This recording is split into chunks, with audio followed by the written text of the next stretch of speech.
اس عرس کی محفل میں آئے ہیں، ہماری حاضری کو قبول فرمائے اور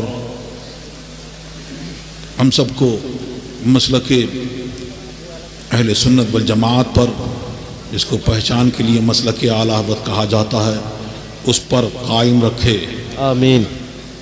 اور ہماری آپ کی سب کی روحانی جسمانی بیماریوں کو دور فرمائے، جو پریشانیاں ہیں ان کو دور فرمائے، اور حضور مفتی اعظم ہند اعلیٰ حضرت اور تمام بزرگوں کی سچی محبت عطا فرمائے، آمین۔ اور ان کا سچی محبت عطا فرمائے۔ سچی محبت کا مطلب یہ ہے کہ آج بہت سارے فتنے اٹھ رہے ہیں، الگ کچھ مسلک اعلیٰ حضرت کی کھلی مخالفت کر کے، اور کچھ نام لے کے اور لوگوں کی آنکھ میں دھول جھونکی جا رہی ہے۔ یہ پیغام حضور تاج الشریعہ کا ہے، آج وہی پیغام پھر آپ لے کے جائیے۔ اعلیٰ حضرت کو دین کی خدمت کے صلے میں یہ انعام ملا کہ اس کا دین، اس کے رسول کا دین آج ان کے نام سے، ان کے شہر سے پہچانا جاتا ہے۔ بے شک۔ تو یہ ہر دور میں یہ پہچان مقرر ہوئی، اور یہاں پر اس دور میں یہ پہچان ہوئی۔ تو جو کسی سلسلے میں مرید ہے،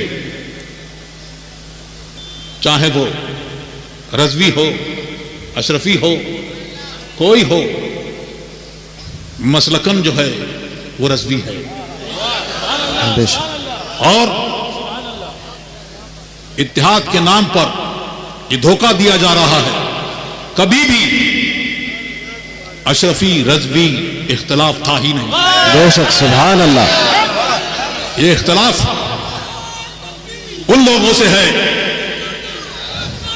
یہ ان لوگوں سے اختلاف ہے جنہوں نے اعلیٰ حضرت کی شان میں گستاخی کی اور حضور مفسر اعظم ہند کو بلا وجہ شرعی کافر کہا، اور حضور مفتی اعظم ہند کو آپ لوگوں نے جانا ہے، وہ جس نے ایک غلیظ قسم کی گالی پڑتی ہے، وہ گالی دی، وہ لوگ جب تک کہ اس سے توبہ نہیں کریں گے، رجوع نہیں کریں گے، تو ان سے کسی قسم کا اتحاد ہو نہیں سکتا۔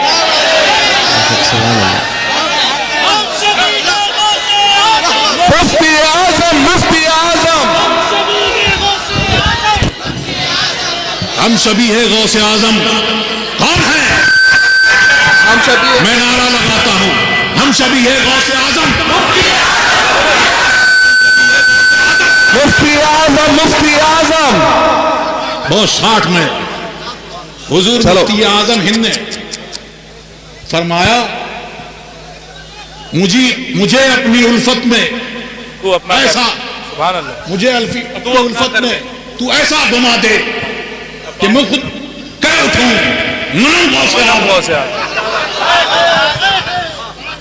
حضور تاج الشریعہ نے اس کی تشریح فرمائی کہ کیا کہہ رہے ہیں کہ مرید اور پیر میں کوئی کسی قسم کا فرق نہ رہے، اور فرمایا حضرت باقی باللہ نے، ان کے باورچی نے روٹی بہت اچھی پکائی، بہت اچھی روٹی بنائی، آپ بہت خوش ہوئے اور پوچھا مانگ کیا مانگتا؟ اس نے عرض کی کہ میں یہ چاہتا ہوں کہ آپ کی طرح ہو جاؤں، مجھے اپنی طرح بنا لیجئے۔ فرمایا کچھ اور مانگو، تم برداشت نہیں کر سکو گے، کہ نہیں یہی چاہیے۔ حضرت باقی باللہ نے اللہ کی دی ہوئی قدرت سے ایک نظر ڈالی،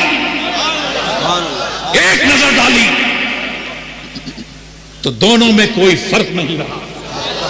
اور اعلی حضرت اپنے والد گرامی کی معیت میں جب مہررہ شریف تشریف لے گئے مرید ہونے کے لیے، اب جب مرید ہوئے ہیں تو اب جب نکل کے آئے ہیں تو ان دونوں میں کوئی فرق نہیں. سبحان اللہ.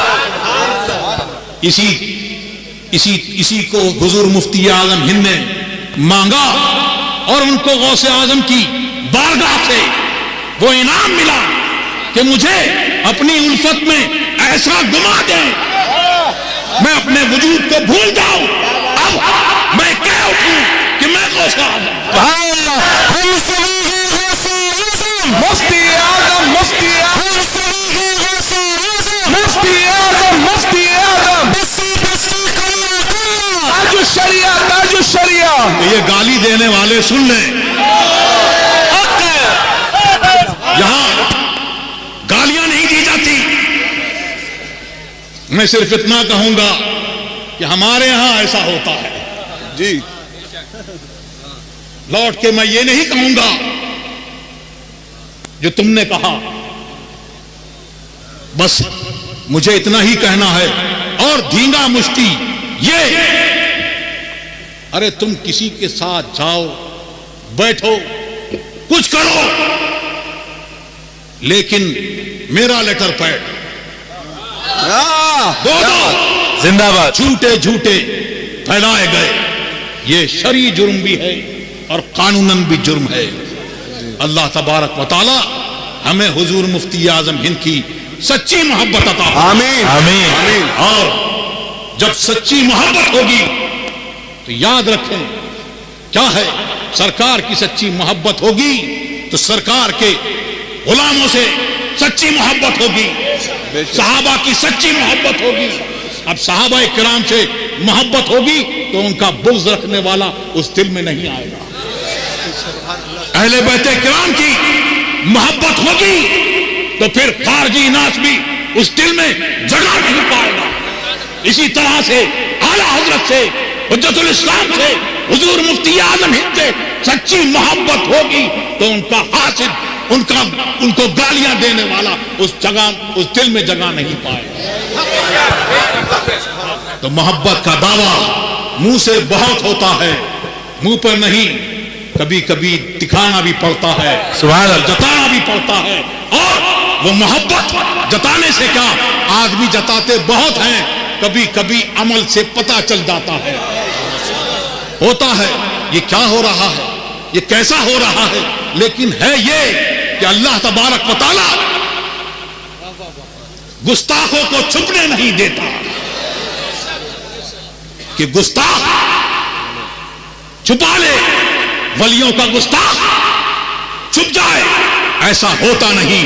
کیونکہ اللہ تبارک و تعالیٰ کا اعلان ہے کہ میں جس بندے سے محبت کرتا ہوں، جو میرا ولی ہے، اس کے جو دشمن ہے اس کے خلاف میرا اعلان جنگ ہے. اب اللہ کا اعلان جنگ جس سے ہو تو ساری مخلوق جمع ہو جائے تب بھی کچھ نہیں کر سکتی، اور ساری مخلوق اس کے خلاف ہوتی ہے. کیونکہ اعلان ہوتا ہے، محبت کرنے والے کا بھی اعلان ہوتا ہے، اس بندے سے محبت کرتا ہے تو ساری مخلوق اس سے محبت کرتی ہے. اسی طرح سے جس سے بغض ہوتا ہے، اللہ تبارک و تعالیٰ جس سے غضب میں ہوتا ہے، اس کا بھی اعلان ہوتا ہے کہ میں اس سے ناراض ہوں، میں اس سے غضب میں ہوں. اے فرشتوں تم بھی غضب فرماؤ. تو فرشتے غضب کرتے ہیں اور تمام مخلوق میں یہ اعلان ہوتا ہے. تو ہوتا کیا ہے کہ سب کچھ چاہے وہ کتنا چھپا لے، ایک ہی چیز اس کے ساتھ میں رہتی ہے. شیطان کے ساتھ بھی ایک ہی چیز رہی تھی، تکبر، اور عقل ساتھ چھوڑ دیتی ہے. تیرا کچھ نہیں ہو سکتا، سلام، اس کو سلام کر کے چلی جاتی ہے. ایک ہی چیز اس کے ساتھ میں رہتی ہے، تکبر. تو ساری مخلوق اس کے خلاف ہوتی ہے. ساری مخلوق جب خلاف ہے تو یہ دل بھی اسی کی مخلوق ہے، یہ دماغ بھی اسی کی مخلوق ہے، یہ زبان بھی اسی کی مخلوق ہے. وہ چاہتا ہے جو خدا خواہد کہ پردہ کس درد میں لسندر نہ لے پاکا برد، کہ جب اللہ تبارک و تعالیٰ چاہتا ہے کہ کسی کا پردہ چاک کر دے تو وہ محبت کا دعویٰ چاہے کتنا ہی کرے. ہم تو اعلیٰ حضرت سے محبت کرنے والے ہیں, ہم تو حضور مفتی اعظم ہند کے غلام ہیں, ہم تو بہت چاہتے ہیں, لیکن وہ چھپتی نہیں بات کسی نہ کسی طرح سے, عمل سے یا کسی اور طریقے سے, کہ اس کے دل میں وہ بات ہوتی ہے تو دل اس کو اپنے اندر رہنے نہیں دیتا, زبان اس کی ترجمہ اور اس کی زبان سے یہ جان جاتی ہے کہ یہ گستاخ ہے. تو اللہ تبارک و تعالی ہم کو مسلک اعلیٰ حضرت پر قائم رکھے, آمین, اسی پر ہمارا حشر فرمائے, آمین. اور تاج الشریعہ کا ایک پیغام اور ہے, وہ فرماتے تھے, فرمایا انہوں نے, اور آج بھی وہی پیغام ہے کہ یہاں بیٹھے ہوئے لوگ جتنے لوگ ہیں, اس کو بھی, ان کو بھی, اسجد رضا کو بھی جانچو, دیکھو, کیا بات ہے, پرکھو, کیا بات ہے, کیا بات ہے. جو چلے گئے قبر میں حق کا پیغام دیتے ہوئے, اب ان کی سچائی بدل نہیں سکتی. اللہ تبارک و تعالی بدلنے سے محفوظ رکھے, بدلنے سے ہم سب کی حفاظت فرمائے. تو جو زمین پر ہیں ان کو پرکھو, اس پر, اس کسوٹی پر دیکھو. جو قبر کے اندر چلے گئے زمین کے اندر, یہ ان کے جیسے ہیں تب تو ٹھیک ہے, ورنہ جو پیغام وہ دے کے گئے ہمارے لیے وہی کافی ہے.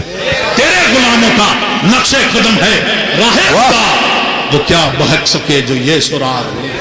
سبحان اللہ, سبحان رسول اللہ,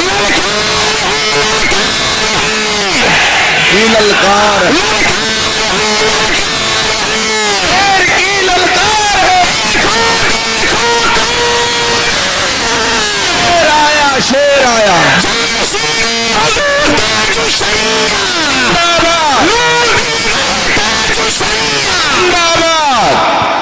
اور تاج الشریعہ, تاج الشریعہ حضور مفتی اعظم ہند کے بارے میں کیا فرماتے ہیں. سبحان اللہ. تیری مدحت کو, تیری مدحت کو میں کس سے لاؤں زبان, کیا مقام سریا بتائے سرا. اور فرماتے ہیں کہ میں کیا, بڑے بڑے علم والے وہاں پر دیکھیں گے تو وہ بھی ان کے مقام کو بتا نہیں سکیں گے. یہ مقام ہے حضور مفتی اعظم ہند کا, اور فرماتے ہیں کہ ان کے علم کا مقام کتنا بلند و بالا ہے کہ جب آتے ہیں, کہ جب حضور مفتی اعظم ہند کسی جلسے میں تشریف لے جاتے تو لوگ نعرے لگاتے. کیا نعرے لگاتے؟ نعرہ تکبیر, اللہ اکبر, نعرہ رسالت, یا رسول اللہ, حضور مفتی اعظم ہند زندہ باد. حضور مفتی اعظم ہند فرماتے کہ تقریر نہ روکی جائے, ذکر نہ روکا جائے, اس کو میرے لیے روکو مت, درود شریف پڑھتے رہو, کوئی کھڑا نہ ہو. اور کبھی فرماتے, تاج الشریعہ فرماتے ہیں کہ کبھی فرماتے کہ میں اس کو جائز نہیں سمجھتا. حضور تاج الشریعہ فرماتے ہیں کہ مجھے بڑی اضطراب ہوا کہ یہ کیا معاملہ ہے. اللہ تبارک و تعالیٰ کا ذکر کر رہے ہیں اور ذکر سے وہ کر رہے ہیں, اور حضور مفتی اعظم ہند فرما رہے ہیں, لیکن فرماتے ہیں وہ حضور مفتی اعظم ہند نے جو فرمایا اور جو عمل کیا, وہ بعد میں جو افتاء کی خدمت کرنے والے ہیں, جو ان کی خدمت میں بیٹھنے والے ہیں, انہوں نے جانا. وہ فرماتے ہیں کہ میں نے, حضور تاج الشریعہ فرماتے ہیں کہ میں نے شامی میں دیکھا تو جزیہ دیکھا کہ ذکر کو کوئی اس میں تحریف کرے, جیسے کوئی چوکیدار اگر جگانے کے لیے رات بھر اللہ اللہ کرتا رہے تو یہ جائز نہیں. اور فرماتے ہیں کہ مجھ کو اور ایک جزیہ ملا غالباً عالمگیر وغیرہ میں کہ یہ فرمایا کہ عالم اگر لوگ نعرہ لگائیں تو یہ جائز نہیں ہے, اس کے لیے جائز نہیں ہے. کیوں؟ اگر وہ ذکر کے طور پہ, کیونکہ یہ خبر کے طور پہ کر رہے ہیں, اور اگر ذکر کے طور پہ کریں تو یہ ہو. تو فرماتے ہیں کہ لوگ چاہتے ہیں کہ ہم بہت آئیں تو نعرے لگیں، لوگ کھڑے ہوں، لیکن حضور مفتی اعظم ہند کا، ان کا فقہ، ان کا تقویٰ، سبحان اللہ، یہ سبحان ہے اللہ. مفتی اعظم. اور تاج شریعہ فرماتے ہیں مفتی اعظم یکے از مردمان مصطفیٰ. سبحان اللہ، سبحان اللہ. مصطفیٰ پیاروں کے صلی اللہ علیہ وسلم سرکار کے شعروں میں سے ایک شعر کا نام مفتی اعظم. سبحان اللہ، سبحان اللہ. مفتی اعظم یکے از مردمان مصطفیٰ اس مزائے مصطفیٰ سے دشمنیاں چھین گئی. واہ سبحان